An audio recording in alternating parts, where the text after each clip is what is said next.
Hi అండి, అందరికీ నమస్తే అండి. ఈరోజు అయితే నేను మునక్కాయ కోడిగుడ్డు వేస్తున్నాను. కోడిగుడ్డు మునక్కాయ కర్రీకి మునక్కాయలు అయితే ఇట్లా చిన్న చిన్న ముక్కలుగా కట్ చేసి నార తీసిన. మునక్కాయ కోడిగుడ్డు కర్రీకి కావాల్సిన ఐటమ్స్ 5 పచ్చిమిరపకాయలు తీసుకున్నా. నేనైతే కోడిగుడ్లు కుక్కర్లో ఉడికిస్తున్నా. గుడ్డు కొంచెం మునిగేటట్టు పొయ్యి ముట్టించి కుక్కర్ పెట్టాను. ఇది 2 కూతలు వచ్చేదాకా పెట్టుకోవాలి. పొయ్యి ముట్టించి బాండి పెట్టాను. ఇప్పుడు నూనె వేస్తున్నా. 2 పావుల నూనె వేస్తున్నా. కొంచెం ఆవాలు వేస్తున్నా.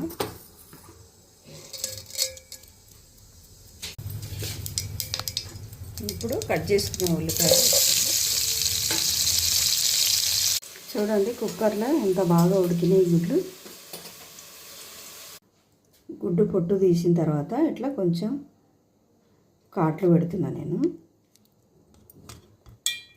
ఉడికించిన గుడ్లని ఇందులో కొంచెం వేపుకోవాలి నూనెలా. ఇప్పుడు గుడ్లు వేగిన తర్వాత మనం తీసి పక్కకు పెట్టుకోవాలి. ఇప్పుడు కట్ చేసుకున్న ఇప్పుడు మిరపకాయలు 2 ముక్కలుగా చింపి వేసేస్తున్నా నేను. ఇప్పుడు 2 రెబ్బల కరివేపాకు వేస్తున్నా.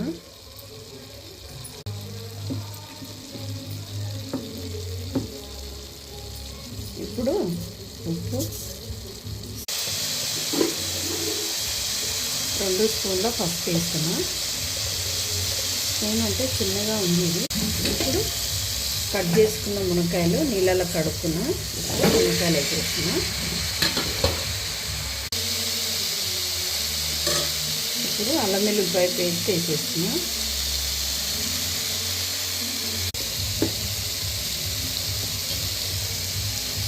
ఇప్పుడు కారం వేస్తున్నా. 2 స్పూన్ల కారం వేస్తున్నా.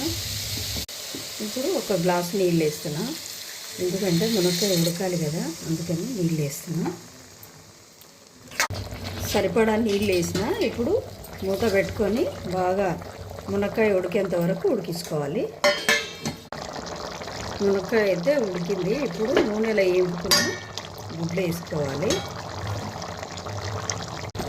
ఇప్పుడు 1 స్పూను ధనియాల పొడి వేస్తున్నా.